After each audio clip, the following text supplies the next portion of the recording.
প্রথমেই আসি 2025 শিক্ষাবর্ষে মাধ্যমিকের রেজাল্ট এত খারাপ হলো কেন? আজকের আলোচনা করব যে 2025 সালের শিক্ষাবর্ষে মাধ্যমিকের রেজাল্ট এত খারাপ কেন। আর দ্বিতীয়টা টপিক হলো যে এই মাধ্যমিকের রেজাল্ট কোন কাজে লাগে, এই মাধ্যমিকের রেজাল্ট কি কাজে লাগে, এই রেজাল্টটা যে এটা কম বেশি পাওয়া এটা কিসের ওপর নির্ভর করে, সেইটা সম্পর্কে আজকের আমি বিস্তারিত আলোচনা করব। তো এই 25 সালের মাধ্যমিকের রেজাল্টের খারাপ করার বিভিন্ন বিশেষজ্ঞ মহলে বা বিভিন্ন জায়গায় পত্রপত্রিকায় বা বিভিন্ন জায়গায় অভিব্যক্তিদের মতামত অনুযায়ী যে এগুলো ঠিকঠাকভাবে খাতার মূল্যায়ন করা হয়নি, যে সংসদের নিয়ম অনুযায়ী যেরকমভাবে খাতার মূল্যায়ন করার দরকার ছিল সেরকম মূল্যায়ন করা হয়নি। যারা কিছুই লেখেনি তারা বাড়িতে এসে বলছিল যে তাদের ভালো পরীক্ষা হয়নি ইংরাজি আর জিওগ্রাফি, কিন্তু তাদের বেশ ভালোই নাম্বার পেয়েছে। বাট যারাই বলছিল যে লিখেছে কিন্তু তাদের নাম্বার আসেনি। আবার কেউ কেউ মনে করছে যে চাকরিহারা শিক্ষকদের একটা কোপ বা রাগ ছিল, সেই রাগটা কিন্তু এই ছাত্রদের ওপর মিটিয়েছে, এটাও অনেকেই ধারণা করছে।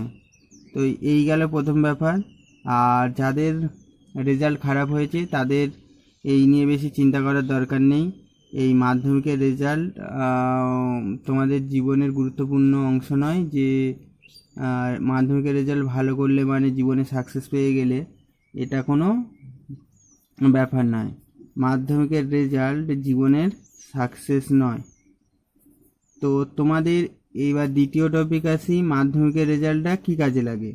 মাধ্যমিকের রেজাল্টটা ধরতে গেলে একদম কোনোই কাজে লাগে না।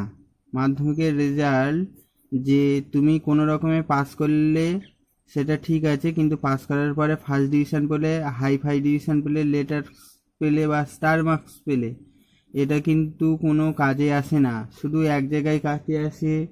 কোনটা কাজে আসে? এক জায়গায় কাজে আসে, শুধু কেন্দ্র সরকারের ওই পোস্ট অফিসে, কেন্দ্রীয় পোস্ট অফিসে। ওটা কোনো পরীক্ষা নেয় না, সরকারি চাকরি। ওটা যদি তুমি 90-99% নাম্বার পাও, 90 থেকে 99 নাম্বার পার্সেন্ট পাও, তাহলে কোনো রকম পরীক্ষা দিতে হয় না, ওই জিডিএসের চাকরিটা পাওয়া যায়। তো এই চাকরিটার জন্য মাধ্যমিকের রেজাল্ট দরকার হয়, আর কোথাও মাধ্যমিকের রেজাল্ট দরকার হয় না। এবার মাধ্যমিকের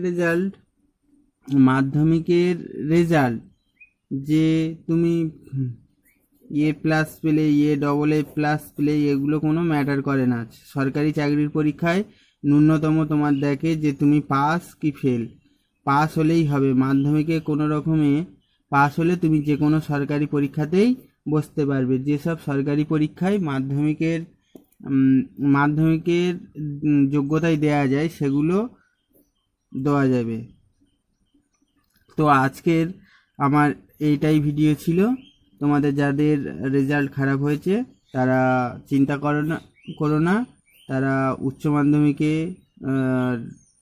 ভর্তি হয়ে গেছে নিশ্চয়ই, আশা করছি। তারা আবার পড়াশুনো শুরু করো।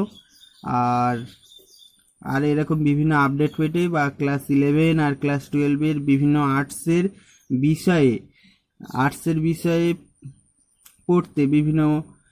পড়তে আমার চ্যানেলটা ফলো করো, তাহলে তোমাদের আর কোনো টিউশনই নিতে হবে না। এই চ্যানেলে পেইড কোর্সের মতন আমি এখানটায় ফিরে ইউটিউব কোর্সে চালু করব, যাতে কোনো রকম টাকা লাগবে না। তোমরা এই চ্যানেলটা সাবস্ক্রাইব করো এবং বন্ধুবান্ধবদের সাথে শেয়ার করো।